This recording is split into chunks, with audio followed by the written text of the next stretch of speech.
Anders Zorn, one of the most prominent and celebrated Swedish artists of the late 19th and early 20th centuries, was born on February 18, 1860, in the small parish of Mora in Dalarna County, Sweden. His birth to unmarried parents, Grud Anna Andersdotter, a farmer's daughter, and Leonard Zorn, a German brewer, set the tone for a life that would be marked by a complex interplay of humble beginnings and meteoric success. Although his father never married his mother and only met Anders once, the young boy inherited his father's surname and, despite the odds, rose to become one of the most accomplished and revered painters of his time.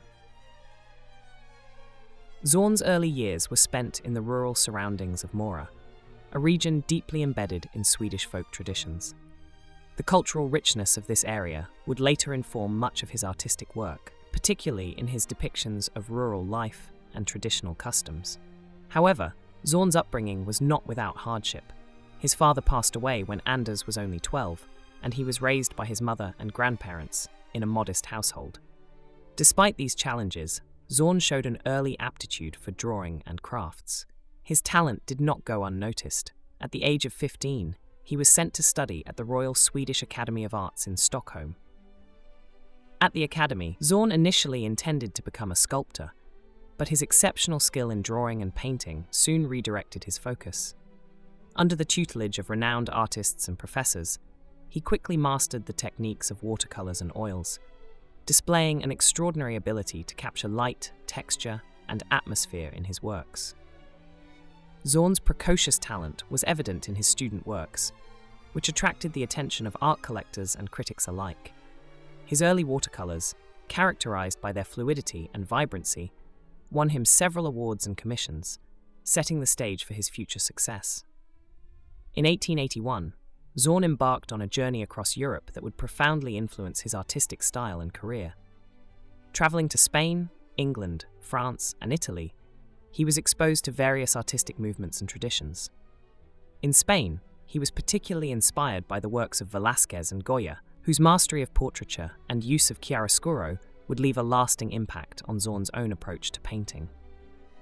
The light and color of the Mediterranean, coupled with the rich cultural tapestry of Europe, broadened Zorn's artistic horizons and deepened his understanding of human expression and form.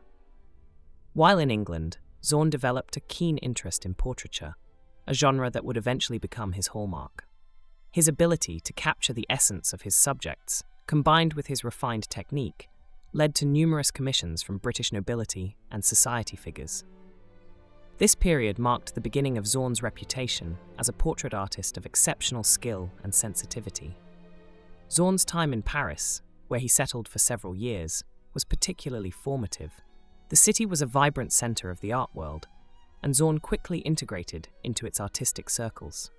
He exhibited at the prestigious Paris Salon and mingled with leading artists and intellectuals of the time. In Paris, Zorn also met his future wife, Emma Lam, a cultured and educated woman from a wealthy Jewish family in Stockholm. Their marriage in 1885 marked the beginning of a lifelong partnership that would greatly influence Zorn's personal and professional life. During the 1880s, Zorn earned widespread acclaim for his watercolors, a medium in which he demonstrated extraordinary proficiency. His watercolors were celebrated for their luminous quality, intricate detail, and the fluidity with which he rendered his subjects. Zorn's ability to manipulate watercolors to capture the play of light and shadow, as well as the subtleties of human expression, set him apart from his contemporaries. His works from this period, such as In Mourning, 1880, and The Thornbush, 1886, exemplify his mastery of the medium.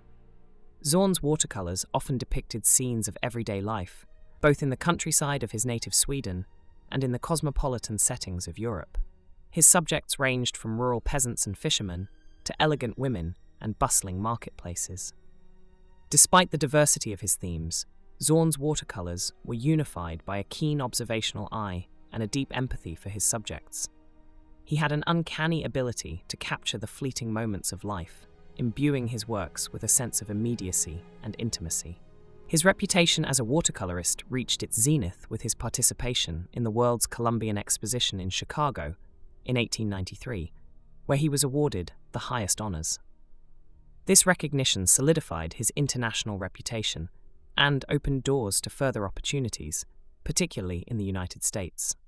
While Zorn continued to excel in watercolors, the late 1880s and early 1890s marked a significant transition in his career as he increasingly turned to oil painting. This shift was partly influenced by the demands of the art market and the desire for larger, more ambitious compositions.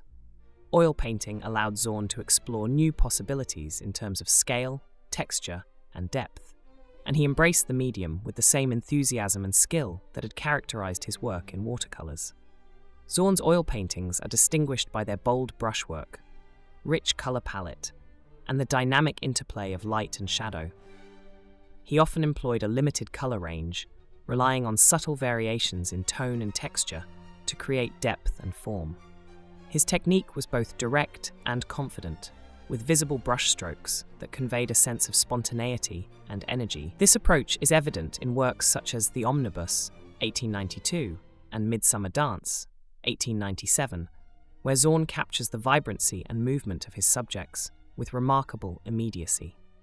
Portraiture became a dominant theme in Zorn's oil paintings, and he quickly established himself as one of the leading portrait artists of his time. His ability to capture the personality and presence of his sitters, combined with his technical virtuosity, made him highly sought after by patrons across Europe and the United States. Zorn's portraits are notable for their psychological depth and the way he portrayed his subjects with a sense of dignity and individuality. Notable examples include his portraits of American industrialist John D. Rockefeller, Swedish King Oscar II, and President Theodore Roosevelt. Zorn's success as a portrait artist was not limited to Europe. He made several trips to the United States between 1893 and 1911, where he became a favorite among the American elite. The Gilded Age in America was a period of great wealth and cultural expansion, and Zorn's portraits became status symbols for the country's leading figures. His American patrons included prominent figures such as Mrs. Grover Cleveland, Mrs. John J. Chapman, and members of the Astor and Vanderbilt families. Zorn's ability to capture the essence of American society, combined with his European sensibility, resonated with his American clients. His portraits of American women, in particular, were highly praised for their elegance and refinement. Zorn had a unique ability to portray his sitters with both grace and realism, avoiding the sentimentalism that often characterized portraiture of the time. His portraits of American women are imbued with a sense of poise and sophistication, reflecting both the individual character of the sitter and the broader social context of the Gilded Age. In addition to his portraiture, Zorn was also interested in capturing the American landscape and its people. His travels across the United States provided him with ample material for his works, and he produced a number of paintings and etchings that depict the American West, urban life, and the diverse cultural landscape of the country. His works from this period, such as The Breadwinner, 1892, and Summer Vacation, 1904, reveal his keen observational skills and his ability to capture the spirit of America in the early 20th century. Zorn was not only a master of painting, but also an accomplished etcher and printmaker. His interest in etching began in the early 1880s, and, over the course of his career, he produced more than 290 etchings. His etchings are characterized by their precision, clarity, and the same keen sense of observation that defined his paintings. Zorn's ability to manipulate the etching needle with the same dexterity as his paintbrush allowed him to create works of remarkable detail and expression. Zorn's etchings often depicted portraits, nudes, and scenes of everyday life. His portrait etchings, in particular, are highly regarded for their ability to convey the personality and character of the sitter with just a few lines. His most famous etching, King Oscar II, 1898, is a masterful example of his skill in this medium. The portrait captures the king's regal bearing and dignified presence with remarkable economy of line, showcasing Zorn's ability to convey depth and texture in a seemingly simple composition. Zorn's etchings were widely collected during his lifetime, and his works were exhibited in major print collections and galleries across Europe and the United States. His contributions to the field of printmaking were recognized with numerous awards and honors, further cementing his reputation as one of the leading artists of his generation. Despite his international success and frequent travels, Zorn remained deeply connected to his Swedish roots.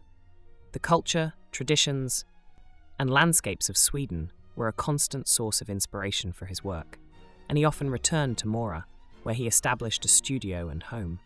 The rural life of Dalarna, with its traditional customs and folklore, provided Zorn with a rich source of material for his paintings and etchings.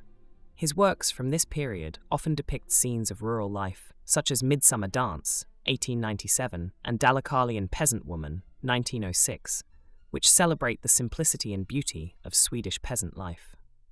Zorn's connection to his homeland was not just artistic. He was also deeply involved in the preservation and promotion of Swedish culture. He and his wife, Emma, established the Zorn collections in Mora, which included a museum, a library, and an archive dedicated to Swedish folk art, crafts, and cultural history.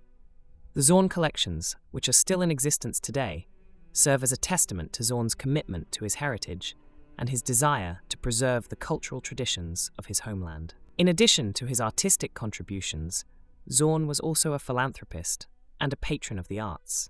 He supported numerous cultural and educational initiatives in Sweden, including the establishment of a School of Arts and Crafts in Mora. His generosity extended to his fellow artists, and he was known for his willingness to mentor and support younger artists.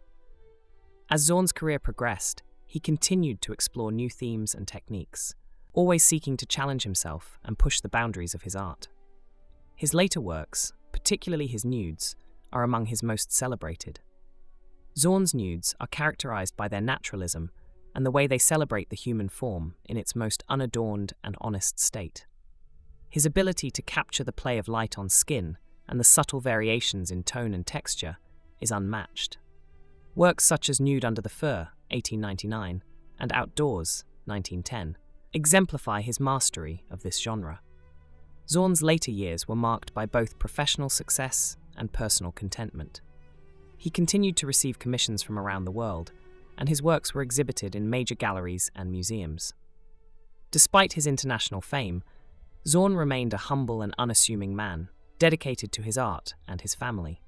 He spent much of his time in Mora, where he continued to paint, etch, and work on his philanthropic projects. Anders Zorn passed away on August 22, 1920, at the age of 60. His death marked the end of an era, but his legacy as one of the greatest artists of his time endures. Zorn's contributions to art, particularly in the fields of portraiture, watercolor, and etching, have left an indelible mark on the history of art. His works are celebrated for their technical brilliance, their sensitivity to the human condition, and their deep connection to the cultural traditions of Sweden. Today, Zorn's works can be found in major museums and collections around the world, including the National Museum in Stockholm, the Metropolitan Museum of Art in New York, and the Musée d'Orsay in Paris. The Zorn collections in Mora continue to preserve and promote his legacy, offering visitors a glimpse into the life and work of this remarkable artist. Anders Zorn's life and career are a testament to the power of talent, hard work, and a deep connection to one's roots. From his humble beginnings in rural Sweden to his status as a world-renowned artist, Zorn's journey is one of artistic triumph and personal fulfillment. His legacy as a master painter, watercolorist, and etcher remains an enduring inspiration to artists and art lovers alike.